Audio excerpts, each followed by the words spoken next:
Indrajit study point में आप सभी का स्वागत है। हम पढ़ रहे एनसीईआरटी क्लास 9 अध्याय 3 निर्धनता एक चुनौती भाग 4, जिसमें हम निर्धनता के अनुमान के बारे में पढ़ेंगे। उस टॉपिक से निर्धनता का अनुमान कैसे लगाया जा सकता है और क्या क्या प्रक्रिया होता है जिसके बारे में हमें जानना है। तालिका 3.1 से यह स्पष्ट है कि भारत में निर्धनता अनुपात में वर्ष 2093 से 4 में लगभग 45% से वर्ष 2004-5 में 37.2% तक महत्वपूर्ण गिरावट आई है। मतलब कुछ तो गिरावट आई है निर्धनता में। नीचे जो तालिका है उसमें दिखेगी, मैं दिखाऊंगा ना थोड़ी देर के बाद। और ऊपर भी जो तालिका एक दिखाए थे उसमें भी था। वर्ष 2011 और 12 में निर्धनता रेखा के नीचे के निर्धनों का अनुपात और भी गिरकर 22% पर आ गया है। अभी 11-12 में 22% निर्धनता रेखा गिरकर चला आया है। यदि यही प्रवृत्ति रही तो कुछ सालों में निर्धनता रेखा से नीचे के लोगों की संख्या 20% से भी नीचे आ जाएगी। मतलब गरीब लोग 20% ही बच पाएंगे। यद्यपि निर्धनता रेखा से नीचे रहने वाले लोगों का प्रतिशत पूर्व के 2 दशकों 73 और 93 में गिरा है। कब? 73 से 93 के बीच में। और निर्धन लोगों की संख्या वर्ष 2004 से लेकर 2004 से 5 तक में 407 मिलियन से गिरकर 270 मिलियन वर्ष 2011-12 में हो गया है। गरीबी रेखा नीचे, निर्धनता रेखा इतना कम हो गया है। 270 मिलियन, 2 करोड़ लोग 20% के करीबन अभी भी हैं, जिनमें औसतन गिरावट 2.2% वर्ष 2004-5 से लेकर 11-12 तक के बीच में हुआ है। मतलब 2004 से लेकर 12 के बीच में 2.2% ही गिरावट हुई है निर्धनता रेखा में, निर्धन लोगों में। ये तालिका आप देख सकते हो, इसमें सब चीज बताया गया है। 93 से 94 यहाँ पर संयोग 400 है, 404, 407 बढ़ा, फिर कम हुआ, 355 कम हुआ और 270 और कम हुआ। शहर में भी कम हुआ है, गांव में भी कम हुआ है, योग भी हुआ है, शहरी भी बढ़ा है। उसके बाद से ग्रामीण क्षेत्रों में भी कम हुआ है, धीरे धीरे हर चीज में कम हो रहा है। देखो समय के साथ सब चीज बदलता है। आप चाहो कि तुरंत हो जाए, इम्पॉसिबल है ना। आइए चर्चा करें। तालिका 1.1 का अध्ययन कीजिए और निम्नलिखित प्रश्नों के उत्तर दीजिए। 1993 से 94 और 2004 से 5 के मध्य निर्धनता अनुपात में गिरावट आने के बावजूद निर्धनों की संख्या 470 करोड़ के लगभग क्यों बनी रही। मतलब 470 करोड़ के लगभग में, मतलब बराबर में क्यों बनी रही। अब हमारी भारत की जनसंख्या कितनी है? भारत की जनसंख्या है 140 करोड़। अभी के समय में 140 करोड़। पूरे विश्व का मिला है तो 700 करोड़। 700 करोड़ में अभी 407 करोड़ लोग गरीब हैं। कितना? 407 करोड़ लोग गरीब हैं। अमीर बस यही है, 300 करोड़ लोग अमीर हैं, बाकी सब गरीब हैं। उसके बाद देखते हैं असुरक्षित समूह, जिसको सुरक्षा नहीं मिल रहा हो, जो समाज सुरक्षा के अधीन हो, मतलब उनको सुरक्षा अभी मिला ही नहीं। निर्धनता रेखा से नीचे के लोगों का अनुपात भी भारत में सभी सामाजिक समूहों और आर्थिक वर्गों में एक सामान्य नहीं है। और ये निर्धनता रेखा से नीचे वाले लोग केवल भारत में ही नहीं, हर समूह में भी आर्थिक वर्गों से सामान्य नहीं है, एक जैसा नहीं है। जो सामाजिक समूह निर्धनता, सामाजिक समूह मतलब क्या? सारे लोग, वो समाज पूरा समूह निर्धनता के प्रति सर्वाधिक असुरक्षित है। मतलब उनको सुरक्षा मिला ही नहीं है। ऐसे बहुत सारे इलाके में चल जाओ, जितने लोग वहां के हैं ना, वहां के मतलब समझ लो कि रियल में बसे हुए लोग, जो वहां पर ही उनका बाप दादा परदादा और दादा सब जिए मरे, वो लोग आज वहां पर गरीब हैं। और जो बाहर से आकर बसे हैं वो अमीर हैं, क्योंकि बाहर से बसना ही मतलब होता है अमीर। हमारे गांव में हम लोग पुश्तैनी हैं, तो हम लोग का बहुत कम जमीन रह गया है, लेकिन जो बसैया है सब, उसका ज्यादा जमीन है, बहुत ज्यादा। हमारे गांव में सबसे ज्यादा जमीन है जो बाहर से आकर बस गया है सब। क्योंकि वो सब पहले तो था कि सतुआ जो खिलाता था खाना खिला देगा, उसको लोग जमीन लिख देता था। हमारे बुजुर्ग लोग थोड़े उतने नहीं थे कि जमीन जायदाद करना चाहिए, बस वो लोग था कि खाओ पियो बस हो गया काम खत्म। उन लोगों का था, चलो उन लोगों का छोड़ो, आगे देखते हैं। अनुसूचित जाति अनुसूचित जनजाति के परिवार हैं और इसमें अधिकतर अनुसूचित जाति और अनुसूचित जनजाति के ही परिवार आते हैं। इसी प्रकार आर्थिक समूहों में सर्वाधिक सुरक्षित समूह ग्रामीण कृषि श्रमिक परिवार और नगरीय अनियत मजदूर परिवार। देखो, ग्रामीण और शहर हर तरीके में श्रम मेहनत करने वाले और जो कार्यस्थल पर मजदूरी करते हैं वैसे परिवार, ये लोग आते हैं निर्धनता रेखा में। और अधिकतर ये सारे लोग कहां से आते हैं? अनुसूचित जाति और अनुसूचित जनजाति ST SC से ही आते हैं। निम्नलिखित आरेख 3.1 जो आप ऊपर देख रहे हो, इन सभी समूहों में निर्धन लोगों के प्रतिशत को दर्शाता है। केवल निर्धन लोगों के प्रतिशत को दर्शा रहा है ये बस। यद्यपि निर्धनता रेखा के नीचे के लोग का औसत भारत में सभी समूहों के लिए 22 है। कितना है? 22 है। अनुसूचित जनजाति के 100 से 43 लोग अपनी मूल आवश्यकताओं को पूरा करने में असमर्थ है। समझो कि अनुसूचित जाति चाहे अनुसूचित जनजाति के परिवार को ले लो तो 100 में से 43 वो लोग हैं जो अपने आवश्यकता को पूरा नहीं कर सकता। बाकी सब कर सकते हैं, लेकिन अभी भी इतना लोग जो बचा है 43 लोग, ये लोग नहीं कर सकते हैं। इसका कारण है कुछ लोग तो मेहनत करना ही नहीं जानते हैं और कुछ लोग मेहनत करना चाहते हैं तो उनको मेहनत करने दिया नहीं जाता है। इसी तरह नगरीय क्षेत्रों में 34% अनियत मजदूर निर्धनता रेखा के नीचे हैं। मतलब 34% लोग जो मजदूर जो है वो निर्धनता रेखा से नीचे है। लगभग 34% अनियत कृषि श्रमिक ग्रामीण क्षेत्रों में और केवल ग्रामीण क्षेत्रों में 29% अनुसूचित जनजाति भी निर्धन है और 29% और अनुसूचित जाति भी निर्धन है। अनुसूचित जाति या अनुसूचित जनजाति के सामाजिक रूप से सुविधा वंचित सामाजिक समूहों का भूमिहीन अनियत दिहाड़ी श्रमिक होना उसकी दिहाड़ी सुविधा की समस्या की गंभीरता को दिखाता है। अब देखो, उसकी दिहाड़ी मजदूरी, रोज कमाओ रोज खाओ, रोज कमाओ रोज खाओ।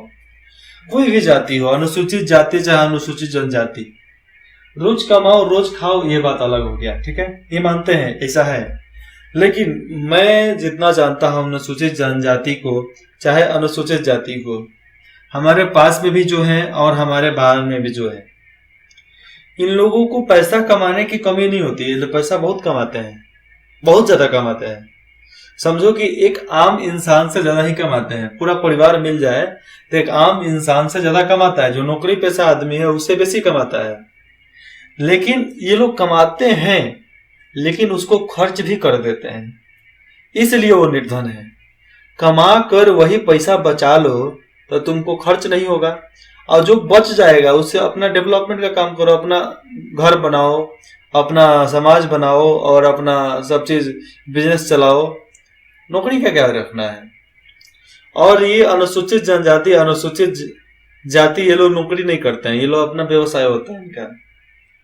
हमारे पास कुछ ऊख वाले हैं जो अनुसूचित जाति से आते हैं और अनुसूचित जनजाति से भी आते हैं। तो ये लोग कमाते बहुत ज्यादा, 3,000 रुपया पर डे।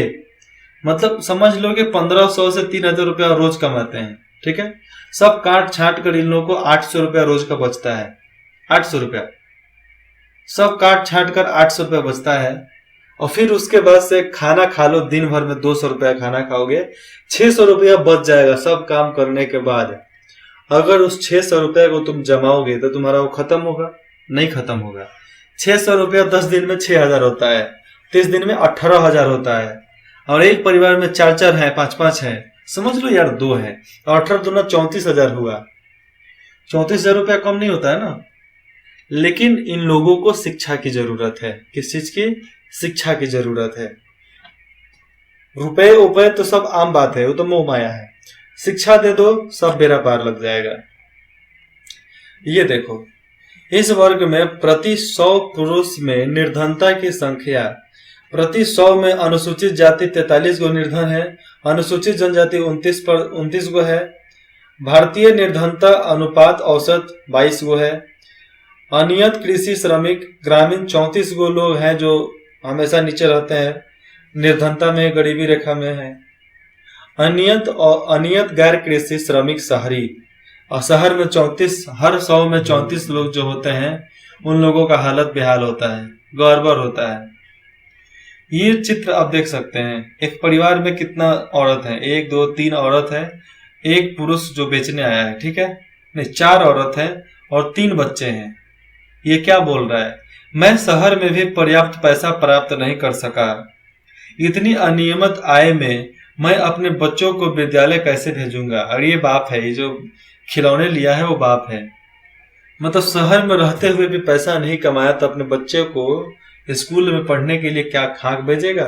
भेज सकता है? तो एक परिवार में देखो 1 2 3 4 5 लोग हैं। अब 5 लोग तो बड़े हो गए और 3 छोटे, 5 3 8 लोग हो गए।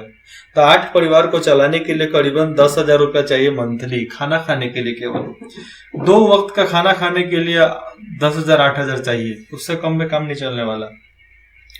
कपड़ा लाता तो बाद में बात हो गई, उसकी बात अलग है। हाल के कुछ अध्ययनों से दर्शाया है कि, देखो कुछ यहाँ पर रिसर्च भी हुआ, अध्ययन भी हुआ, बहुत लोग उसके बारे में जाने।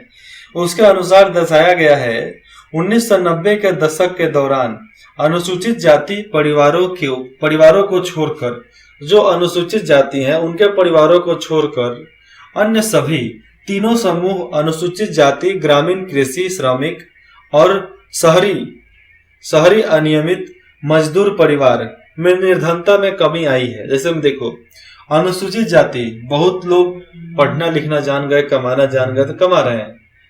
ग्रामीण कृषि श्रमिक, गांव में जो खेतों में मजदूरी करते हैं वो भी आज वेल मेंटेन है।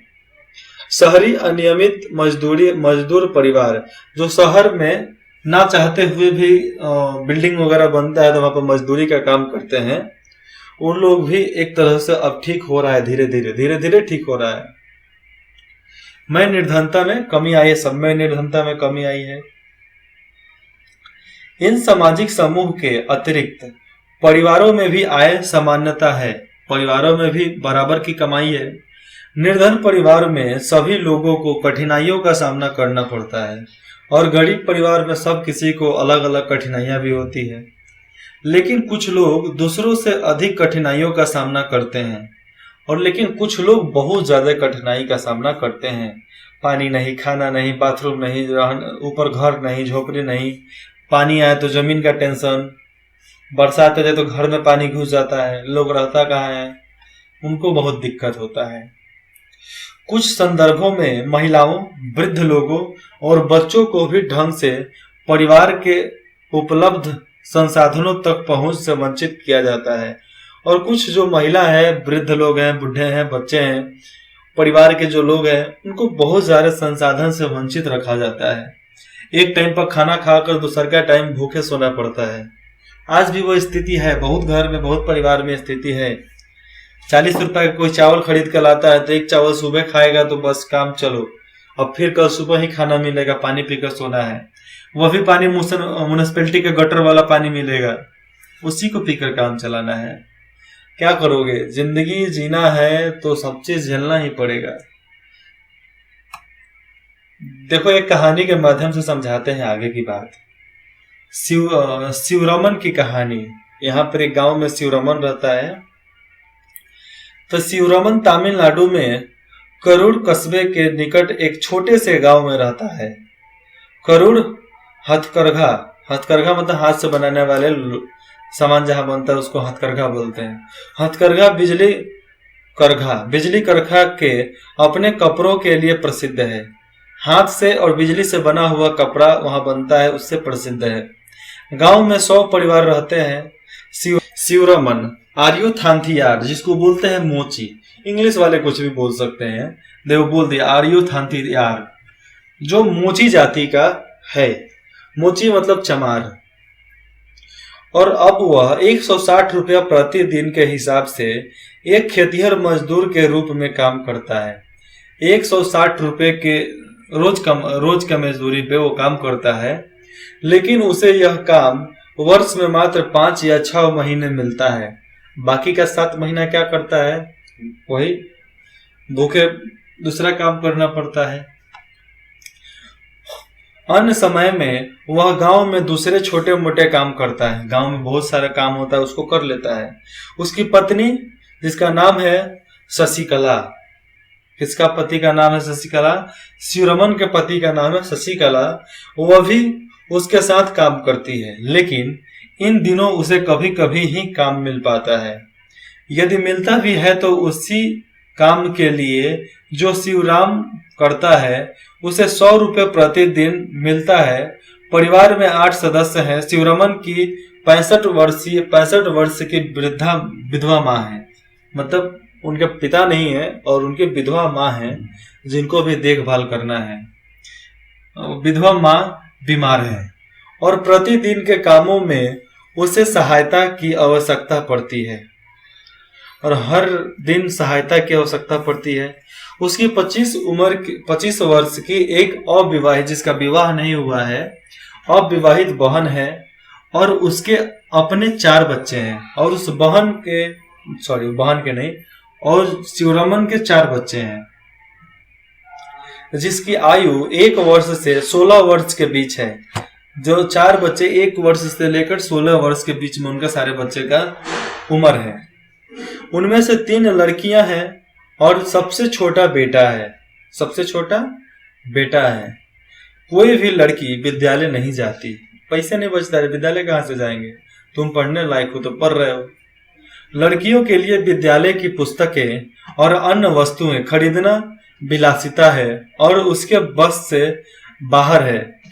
मतलब लड़कियों के लिए कपड़ा खरीद लो, जूता खरीद लो, उसके विद्यालय के लिए किताब खरीद लो, उसको विद्यालय भेजो, ये एक तरह से सपना भी है और अपने औकात से बाहर है।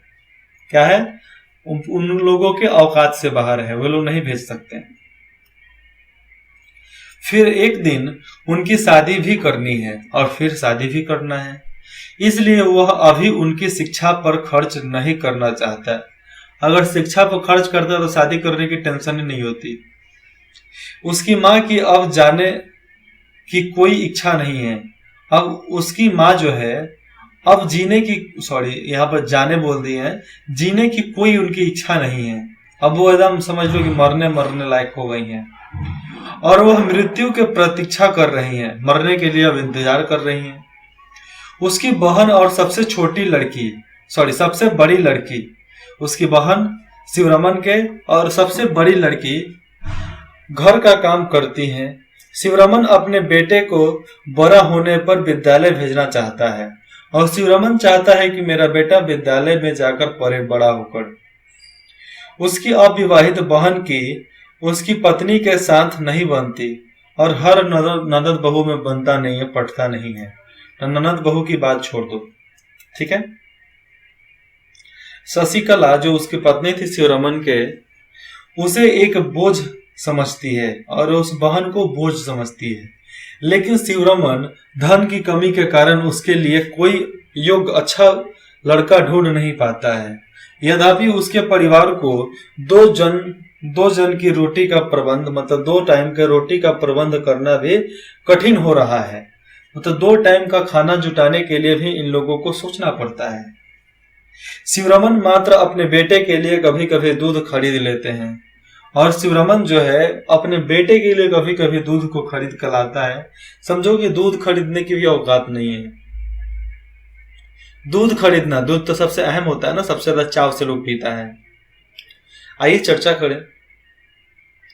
अपने आसपास के कुछ निर्धन परिवारों का अवलोकन करें और यह पता लगाने का प्रयास करें कि वे किस सामाजिक और आर्थिक समूह से संबंधित हैं, मतलब संबंध हैं। परिवार में कमाने वाले सदस्य कौन है? परिवार में वृद्धों की स्थिति क्या है?